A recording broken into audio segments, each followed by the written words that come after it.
नौशरा फेरोज़ टे ॾींहं पहिरियां मोरो भरिसां वेन हादसे में शहीद थी वियल तगड़ बिरादरी जे 8 ॼणनि जी इज्तिमाही टीजे जी दुआ ॻोठ डॉक्टर मोहम्मद परेल तगड़ में थी गुज़री। दुआ में आसपास जे मिटनि माइटनि खां सवाइ नौशरा फेरोज़ जे ज़िले जी सियासी समाजी धुरियुनि शहरनि वॾी तादाद में शिरकत कई। इज्तिमाही दुआ में GDA अॻवण rice Shahnawaz Khan Jatoi, peoples party अॻवण Pir of नौशरा Feroz, पीर ख़ालिद सैफुल्ला, जमियतुल उलमा इस्लाम जे ज़िले अमीर मौलाना अब्दुर रहमान डंगराज, कारी अमीर अली ॿियनि शिरकत कई। दुआ वक़्तु हर अख आली हुई।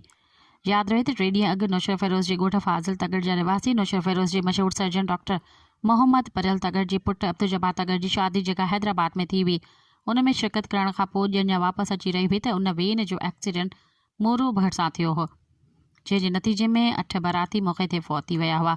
16 ॼणा सख़्तु ज़ख़्मी थी पिया जेके हैदराबाद अस्पताल में दाख़िल आहिनि। टीजे जे मौक़े ते माहौल सोगवार नज़र अची रहियो हो।